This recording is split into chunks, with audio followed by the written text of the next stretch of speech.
Ask the man who owns one. For 60 years, that was the entire advertisement. No price, no comparison to the competition, just a dare. Go find someone who owns a Packard and ask him what he thinks of it. The company was so confident in what it built that it staked its reputation on a stranger's word of mouth instead of its own copywriters. Presidents owned Packards. Popes owned Packards. The Reed family that owned Tiffany owned Packards. For half a century, if you were the richest man in whatever room you walked into, the car outside was almost certainly a Packard. Today, walk to the corner of East Grand Boulevard and Cass Avenue in Detroit, and there is nothing there. Not a shuttered factory. Not a rusting sign. Nothing. The city spent $26 million in federal pandemic relief money tearing down what was left, because the ruins had become, in the words of Detroit's own mayor, a national embarrassment. 68 years the wreckage stood there first. A 3.5 million square foot monument to failure, photographed by urban explorers from every country on Earth, more famous in its collapse than most of its competitors ever were in their prime. The name Packard does not appear on any car built anywhere in the world today. It went extinct in a way Cadillac and Lincoln never did. This is the story of the American company that never once tried to be the cheapest, that built the engine which helped win a war, and that was strangled not by bad engineering but by a handshake. Nobody in the room fully understood the cost of. This is how America built the standard every luxury car still measures itself against, and how it let that standard disappear entirely. James Ward Packard is 34 years old in 1898, and he is angry about a car. He has just bought a Winton, the best-regarded automobile money can buy in Ohio at the time, and it keeps breaking down. Packard is not a man who complains without a plan. He is a mechanical engineer, trained at Lehigh University, and he does what engineers do when something is built badly. He drives the car back to Alexander Winton's own shop again and again to make the case for how it should be fixed. Company legend says that on one of those visits, Packard tried to offer Winton a few constructive suggestions about the car's design, and Winton, a famously short-tempered man mid-repair, cut him off and told him that if he knew so much about horseless carriages, he should go back to Warren and build his own. Nobody can prove the exchange happened exactly that way, but it is the story Packard's own company told about itself for the next 60 years, and whatever the literal truth of it, the instinct behind it was real. Packard treats the dismissal as an assignment. He and his brother William spend roughly a year in their workshop in Warren, Ohio, and by November of 1899, they have a one-cylinder automobile running. It is not faster than the Winton. It is not cheaper than the Winton. It is better made than the Winton in the specific and unglamorous ways that matter to an engineer. Tighter tolerances, better fit, parts that do not shake themselves loose. Between 1899 and 1903, the Packard brothers build 400 cars out of that Warren factory, and the reputation those 400 cars earn is worth more than the 400 cars themselves. A Detroit businessman named Henry Bourne Joy buys one. Joy is wealthy, connected, and impressed enough that he does something the Packard brothers cannot do on their own. He organizes a group of Detroit's richest families to invest, and in 1903, the whole operation moves out of Ohio and into Detroit, the city that is about to become the center of the automotive universe. James Packard becomes president. Joy becomes general manager, and Joy hires an architect named Albert Kahn to build them a factory. This decision matters more than it looks like it does at the time. The first 9 buildings Kahn puts up are ordinary mill construction, wood and brick, cramped and dark and prone to fire, the same as every other factory in Detroit. Then, in 1905, for building number 10, Kahn and his brother Julius try something almost nobody in the American auto industry has tried. A factory frame built entirely of reinforced concrete, fireproof, with walls that are almost all window. It becomes the first building of its kind in the Detroit auto industry, the template every other manufacturer in the city eventually copies.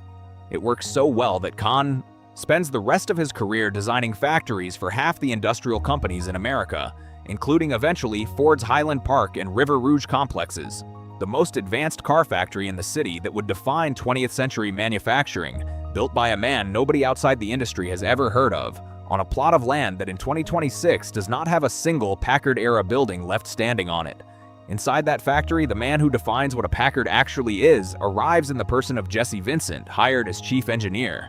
Vincent is the kind of engineer who does not believe in half measures. In 1904, the company's Grey Wolf race car becomes one of the first American automobiles ever sold to the general public that can exceed 60 miles an hour, and the record it sets becomes part of the advertising before the ink on the sales brochure is even dry. Packard is also, quietly, the first car company to fit a steering wheel instead of a tiller-style control, a detail so basic to what a car is today that it is almost impossible to imagine anyone had to invent it.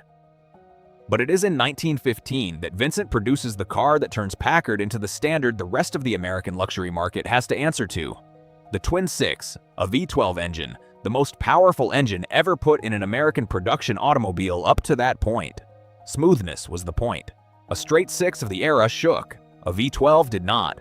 Buying a Twin Six was buying silence, and silence, it turned out, was the most expensive thing money could buy in 1915. Here's the sentence that explains every decision Packard makes for the next 4 decades, and it is worth sitting with, because it is the exact inverse of what you will hear about most doomed manufacturers. Packard never tried to build down to a price. It built up to a standard and then charged whatever that standard cost. Every other manufacturer in Detroit, then and now, starts with a number a customer is willing to pay and engineers backward from it. Packard started with a level of quality and let the number be whatever it needed to be.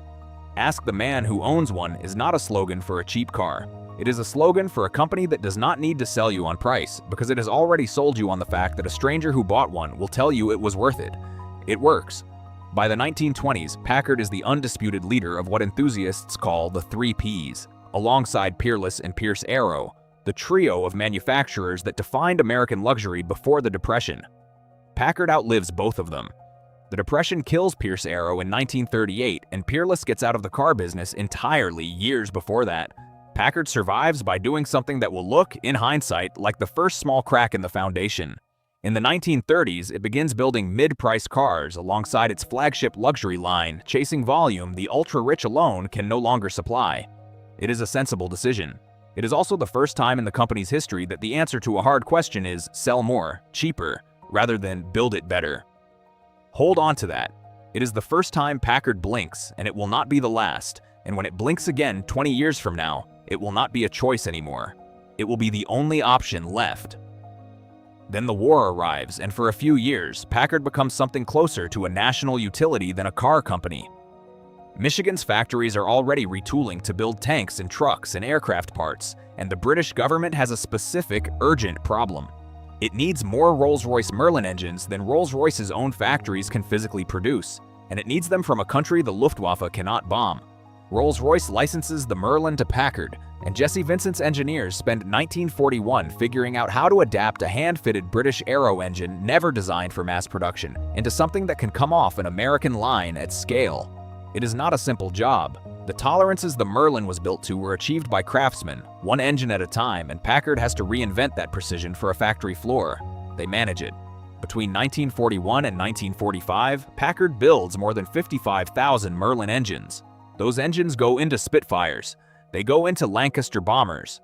And in 1943, when the Royal Air Force fits a Packard-built Merlin into the airframe of the North American P-51 Mustang, an aircraft that had been merely adequate suddenly becomes the plane that could escort American bombers all the way to Berlin and back. The plane that broke the Luftwaffe's fighter force in daylight over Germany.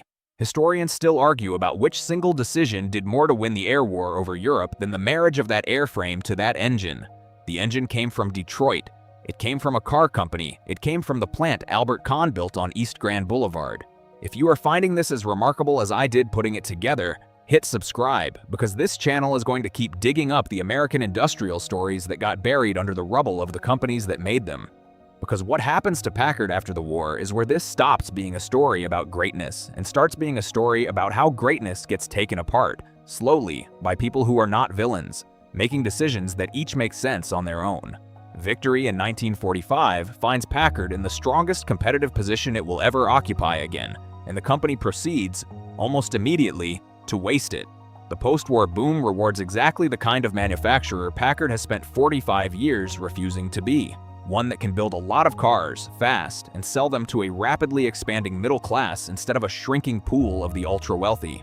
General Motors gets Cadillac and Oldsmobile onto modern overhead valve V8 engines by 1949. Packard is still running a straight 8 engine that traces its architecture back to the 1930s and does not get its own V8 onto the market until 1955, 6 years behind. In the meantime, in a decision made purely to save money, Packard had farmed out its body manufacturing to an outside supplier, Briggs Manufacturing, back in the 1940s. It seemed sensible at the time. Every fixed cost you can turn into someone else's problem is a fixed cost off your own books. Nobody at Packard in 1946 is thinking about what happens if a competitor buys Briggs. In 1952, Chrysler buys Briggs and agrees to keep supplying Packard's bodies for exactly 2 more years. The clock Packard didn't know it was on starts ticking the moment that deal is signed. Across town at Nash Kelvinator, a man named George Mason has a vision, and on paper it is not a bad one. American manufacturing is consolidating everywhere. Nash and Hudson have just merged into American Motors. Mason believes the independent manufacturers, Packard, Studebaker, Nash, Hudson, need to combine into a 4th full-line competitor to stand against Ford, GM, and Chrysler, with Packard as the premium brand at the top of a shared structure. Packard's president, James Nance, is interested, but only on his own terms, and Nance and Mason cannot agree on who runs the combined company. This is the detail that stops me every time I go back over this history. The disagreement is still unresolved, still just a stalled negotiation, nothing that couldn't be picked back up in a month or a year. When on October 8, 1954, George Mason dies suddenly of acute pancreatitis and pneumonia. He is 63 years old. There is no lingering illness in the record, no warning anyone thought to write down. 1 week he is the single person in Detroit trying to hold together a coalition big enough to stand against the Big Three. The next week he is gone, and the plan dies with him before anyone else in the room even finishes grieving him. American Motors' new president publicly announces there are no mergers under discussion within days of the funeral. The dream of a coordinated Big Four in Detroit does not fail because the idea was wrong. It fails because it existed almost entirely in one man's head, and nobody thought to ask what would happen to it if that man simply didn't wake up one morning. What's left standing alone is Packard, negotiating not the grand alliance Mason had imagined, but something much smaller and much more dangerous. A straight merger with Studebaker, a company twice Packard's size, and though nobody at Packard fully understands this until it is too late, in considerably worse financial condition. The merger closes on October 1st, 1954. Studebaker Packard becomes on paper the 4th largest automobile company in America. One industry veteran, watching the deal from the outside, describes it as 2 drunks helping each other across the road. It is a better line than most business journalists ever manage, and it turns out to be devastatingly accurate. Only after the paperwork is signed do Packards own. Accountants get a real look at Studebaker's books, and what they find is close to a death sentence. Studebaker's aging South Bend plant, with its slow assembly lines and constant union stoppages, needs to build roughly 300,000 cars a year just to break even. Studebaker has not come close to that number since 1951 and never will again. This is the mid-price bet from the 1930s finally called in. 20 years earlier, chasing volume had been a choice Packard made from a position of strength, one product line supplementing another. Now it is the only door left in the room. And it isn't even Packard's own volume it needs, it's a stranger's, a company it does not control and cannot fix. Packard has not merged with a partner. It has merged with an anchor and started drowning almost immediately. Here is the part of the story that should have been Packard's redemption, and almost was. In 1955, Vincent's successors finally delivered the V8 engine the company should have had 6 years earlier, mounted in a new patrician sedan with torsion bar suspension and genuinely modern styling. Up to 290 horsepower. Plush enough, advanced enough, that on paper it could have turned the company around. It does not get the chance.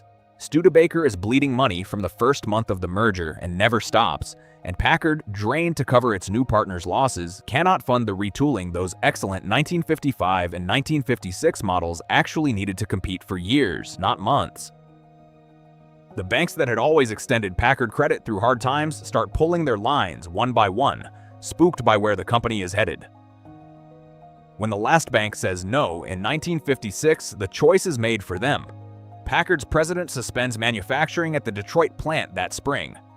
The last car built at the factory Albert Kahn designed, a patrician sedan, rolls off the Connor Avenue line on June 25, 1956. Many people who study this history consider that the last true Packard ever made. What happens next is the part of the story that stings the most, because it does not even have the dignity of a clean ending. Production limps on for 2 more years at Studebaker's South Bend plant, and the cars that come off that line still wear the Packard name on the hood. But they are not Packards. The 1957 and 1958 Packard Hawk and Packard Clipper are Studebaker Hawks and Studebaker presidents wearing Packard badges in a Studebaker V8 built on a Studebaker platform in a Studebaker factory. Longtime Packard owners, the men who had spent decades asking each other whether they owned one, are not fooled for a second.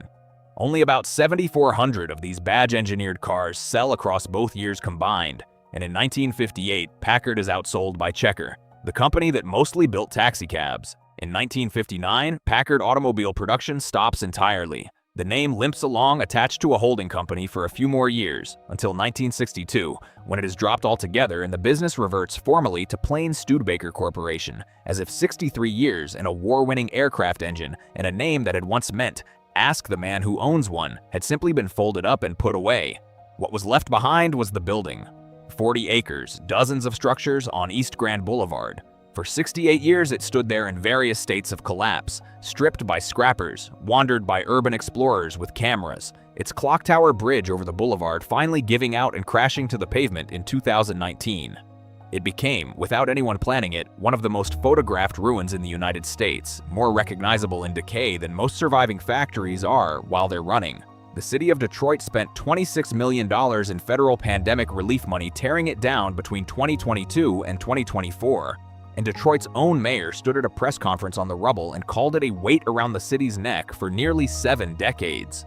Think about what that means. The most advanced automobile factory in the world when Albert Kahn built it, standing for so long as a symbol of failure that removing the wreckage required an act of federal emergency spending.